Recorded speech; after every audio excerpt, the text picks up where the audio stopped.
नमस्कार दोस्तों, मैं रितेश पांडे लेखपाल बोल रहा हूँ।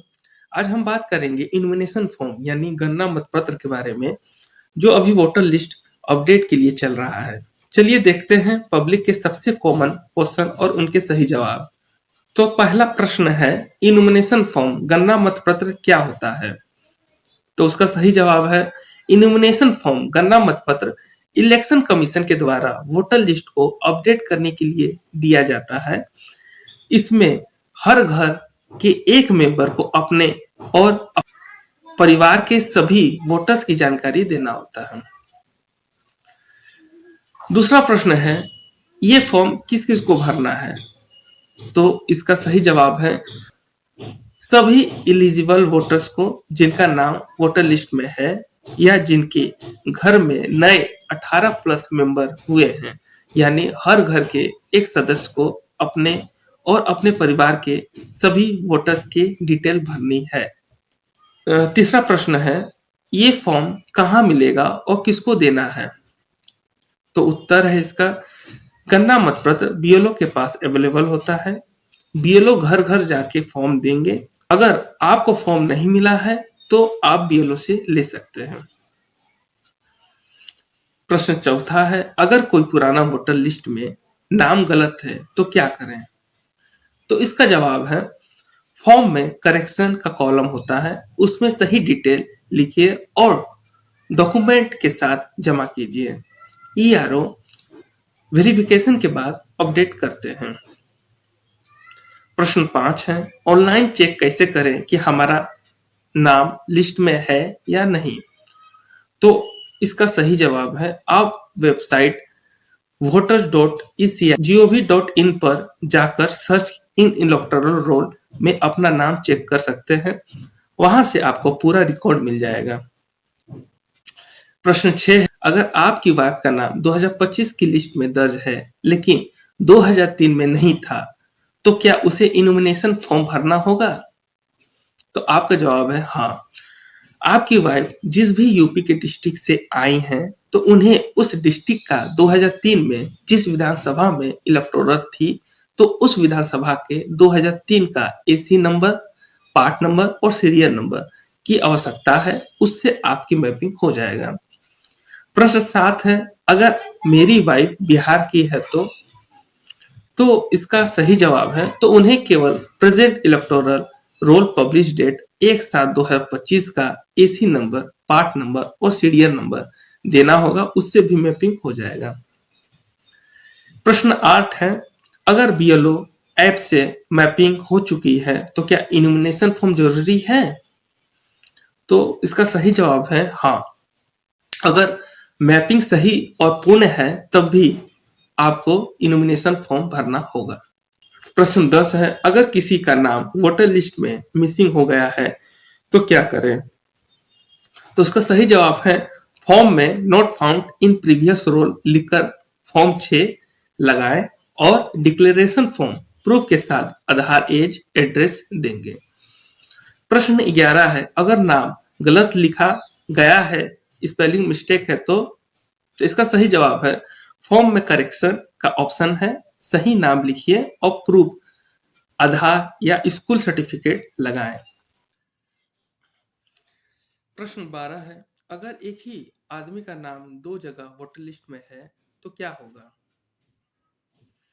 तो सही जवाब है, एड्रेस वाले बूथ में फॉर्म 7 डिलीशन भर कर एक एंट्री कैंसिल करनी होती है।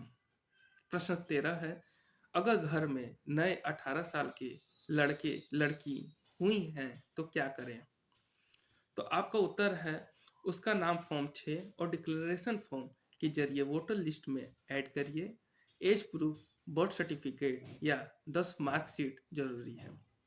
प्रश्न 14, अगर घर में किसी के डेट हो गई है तो उसका उत्तर है, उसका नाम वोटर लिस्ट से हटाने के लिए फॉर्म 7 भरना पड़ता है। डेथ सर्टिफिकेट अटैच करना जरूरी है। प्रश्न 15 है, अगर हस्बैंड और वाइफ दोनों नए जगह शिफ्ट हुए हैं और 2025 के मतदाता सूची में नाम है, तो आपका उत्तर है, दोनों को प्रीवियस रोल पब्लिश का एसी नंबर, पार्ट नंबर और सीरियल नंबर देना होगा।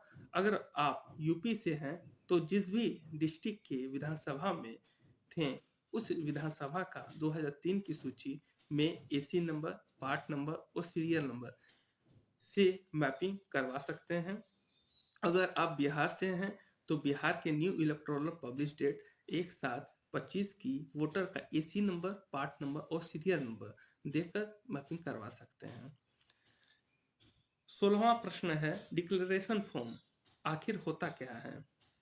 तो आपका उत्तर है डिक्लेरेशन फॉर्म एक घोषणा पत्र है जिसमें आप ये लिख कर देते हैं कि मैं जो जानकारी इनुमिनेशन फॉर्म में दे रहा हूँ वो पूरी तरह सही और मैं उसी जगह का अस्थायी निवासी हूँ।